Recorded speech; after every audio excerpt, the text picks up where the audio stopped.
हा खरा शिवसैनिक. नाही राहू द्या, तुम्ही कितीही जल्लोषात असला तरी मला थोडं भान ठेवून बोलायला पाहिजे. मग काही जणांची अपेक्षा आहे की उद्धव ठाकरे पुढचा कार्यक्रम काय देणार. आणि आता कोण बोललं रे, उद्धव ठाकरे आणि राज ठाकरे एकत्र येणार का? अरे मग 5 जुलैला काय केलं होतं आम्ही? आणि तेव्हा मी बोललेलो आहे, आम्ही एकत्र आलोय ते एकत्र राहण्यासाठी. जिथे माझ्या मातृभाषेचा घात होत असेल तिथे मी मराठी माणसामध्ये फूट पडू देणार नाही. आणि मराठीवरती हिंदीची सक्ती मी आज जाहीरपणाने परत सांगतोय.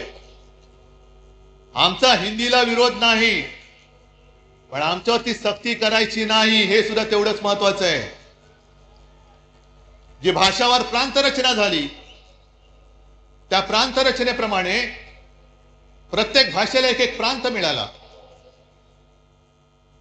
मग गुजराती लोकांना गुजरात मिळालं, बंगाली लोकांना बंगाल मिळालं, कानडी लोकांना कर्नाटक मिळाला, तमिळ सगळंच मिळालं, राजस्थान असेल, मध्य प्रदेश असेल, झारखंड असेल. तसा मराठी भाषेला महाराष्ट्र मिळाला. भाषावर प्रांतरचना झाल्यानंतर प्रत्येक राज्याला राज्याचं सरकार मिळालं, राज्याची राजधानी मिळाली. पण महाराष्ट्राला महाराष्ट्राची राजधानी मिळाली नव्हती.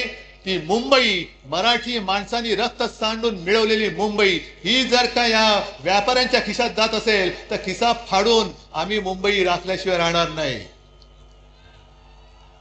त्याच्यामुळे या ज्या काही कंड्या पिकवल्या जात आहेत, दसरा मेळाव्यात राज ठाकरे येणार का, उद्धव ठाकरे जाणार का,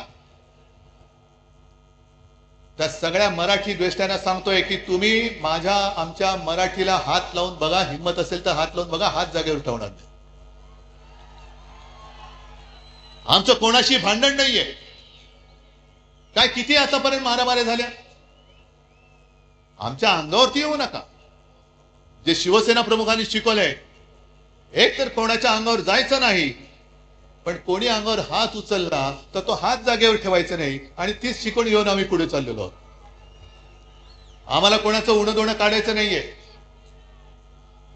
पण विशेषतः मी 2 महत्वाच्या गोष्टी ज्या तुम्हाला सांगितल्या, एक म्हणजे भारत, मी आज इशारा देतोय की हिंदुत्वावरनं आमच्या अंगावरती येऊ नका.